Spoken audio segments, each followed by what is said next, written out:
This is the story of Yuji. Yuji is a helpless boy who's been bullied by his parents since childhood.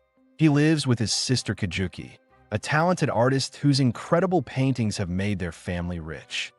But one day, tragedy strikes. Their home is destroyed, and Yuji is left orphaned. He's sent to live with the world's most ruthless soldiers, where he must undergo brutal training to become the coldest soldier alive. His journey is going to be colder than anyone can imagine. Yuji was always neglected because he didn't have the talent Kajuki had. From a very young age, Kajuki could draw sketches so stunning that even master artists were left behind.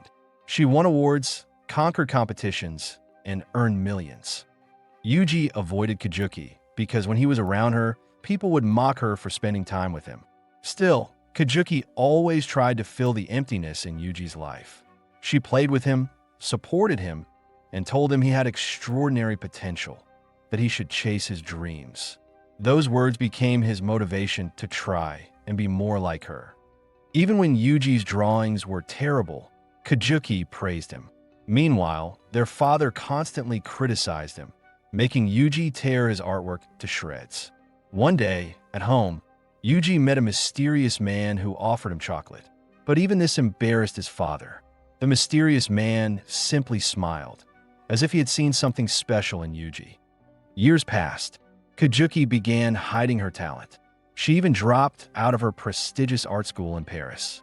Instead, she stayed home, read manga with Yuji, and told him that if she kept living like this, she'd never make any real friends and would end up alone. She warned Yuji not to become like their father and urged him to make friends. To help with expenses, Kajuki still painted a little, but the family's treatment of Yuji kept getting worse. When the family went out for dinner, they left only a piece of bread at home for him. Kajuki once saw this and yelled at him, telling him to eat anything he wanted from her fridge. Yuji refused, saying their parents would scream at him. Hearing this broke Kajuki's heart. She hadn't realized just how badly he was treated. She even confronted their parents, but nothing changed. One day, Yuji came to Kajuki and told her he was playing with a friend. Curious, she asked, "Is it a boy or a girl?" Yuji replied, "It's a girl." Jealousy flashed in Kajuki's eyes. She warned him, "You shouldn't befriend girls. They might take advantage of you. And next time, you need my permission before making a girl your friend." Days later, Kajuki took up basketball and began manipulating everyone around her, including their parents. Yuji didn't like this side of her, but he never said anything. After all, she was the only one who truly cared for him. He was just happy to see her happy. But happiness doesn't last forever. One day, the bus Kajuki was in met with a terrible accident. Only one girl with red hair survived. After Kajuki's death, everything changed. The atmosphere in the house grew dark. Her father fell into deep depression and started drinking every day. His rage became uncontrollable. Whenever he was about to return home, Yuji's mother would hide him in a room, trying to shield him from his father's wrath. But even she couldn't protect herself. Yuji, trapped in that room, would hear his father's furious shouting and his mother pleading, "Please forgive me." Day by day, his father became a crueler man, lashing out at his wife relentlessly. Finally, tired of the abuse, Yuji and his mother decided to leave him behind. They moved into a small house of their own. For the first time in years, Yuji experienced a peaceful life, a life where he was treated like a normal human being. And for a while, they were happy. But happiness never lasted long for Yuji. 1 year later, his father tracked them down and began harassing his mother again. Yuji stood there, watching helplessly. He tried to stop him, but his father struck him hard, knocking him to the ground. But this time, Yuji didn't stay down. He remembered what his sister had once told him, "Don't ever become like our father." Fueled by that memory, he grabbed a glass bottle and smashed it over his father's head. He rushed to his mother, who was crying and trembling. She looked at him and whispered, "Run, son, as far as you can. Don't look back." She handed him some money and told him to head straight to the train station, promising she would join him soon. Yuji waited at the station for hours, but she never came. Eventually, he returned to the place they had lived. only to find his father being taken away by the police.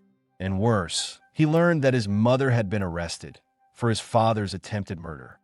Shocked and broken, Yuji collapsed on the street. When he woke up, he was in a hospital bed with a note in his hand. It read, "I'm sorry, my son. I failed you as a mother. But promise me, live your life, truly live it." Yuji had no home, no family, no one. He was now an orphan. That's when Ri returned, the man who once offered him chocolate. Ri adopted Yuji, but what followed was worse than anything he'd faced before.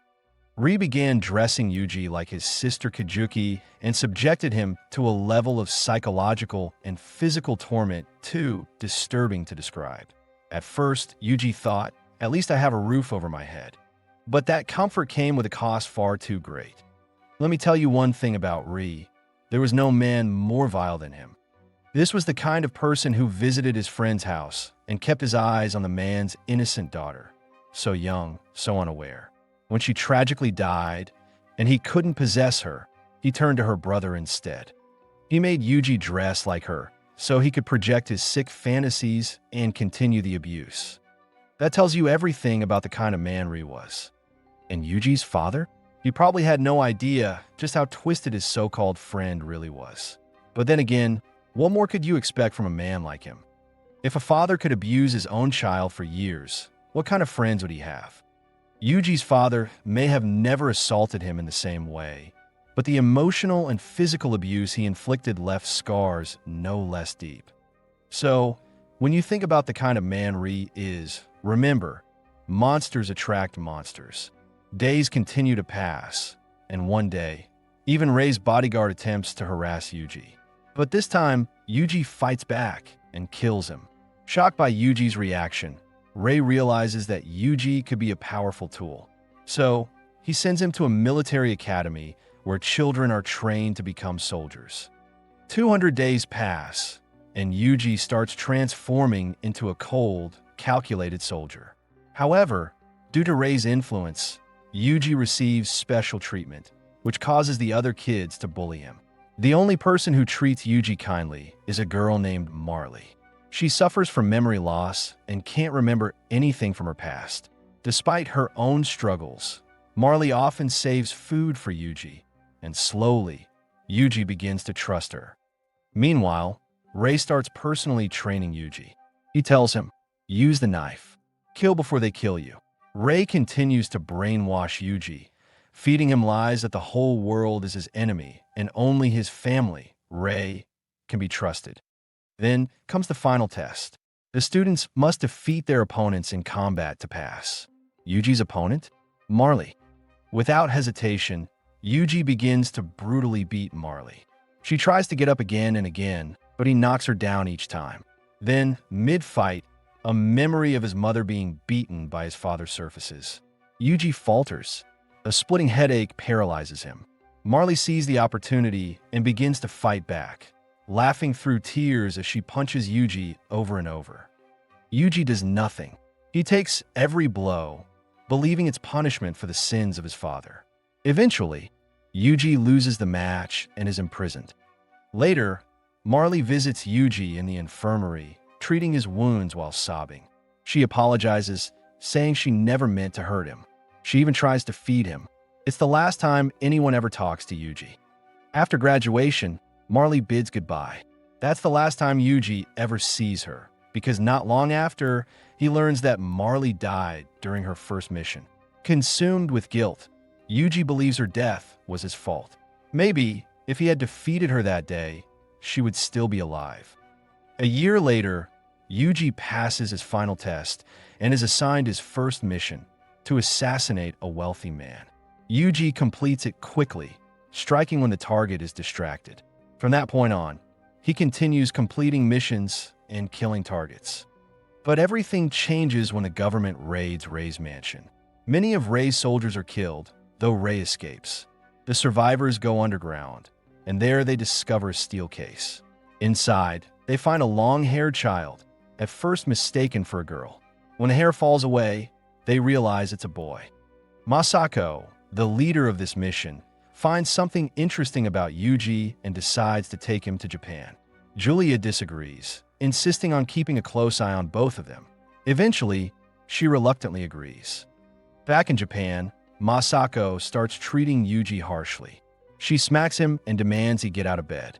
Julia gently reminds her to be kinder with the child and declares herself as Yuji's new guardian. When Masako asks Yuji to change clothes and he refuses, she starts to undress him herself, only to freeze in shock. Yuji's body is covered in scars, bullet wounds, beatings, broken bones. He's clearly been through unimaginable pain and starvation. Masako immediately sends Julia to bring food, but Yuji refuses to eat. When a fly lands near him, he smashes it without thinking, then freezes in horror, triggered by past trauma. Masako comforts him, telling him that he doesn't need to remember that disgusting place ever again. That night, Yuji falls asleep, but Masako can't stop thinking about him. His mind is even more shattered than I expected, she reflects. She remembers the bullet wounds and broken bones. For a child, this is too much, but I will protect him. The next morning, Masako force-feeds Yuji. When Julia walks in, Yuji pleads, "Please save me from Masako." Later, to lift his spirits, Masako brings Yuji a puppy. Yuji names him Zondo, a rank in the military. Julia watches Yuji smile for the first time and whispers, "Today, for the first time, he behaved like a normal child." That moment changes everything for Masako. She decides to quit her intelligence job. Shabby, her comrade, warns her, "If you do this, you could be killed or imprisoned. Are you really doing this for Yuji?" Masako responds, "I'm no longer afraid of dying. I have to help Yuji. Besides, her vision is weakening, and she can no longer handle sniper duty like before." That night, she watches Yuji staring up at the stars, tears in his eyes. Time continues to pass. Yuji begins to grow up.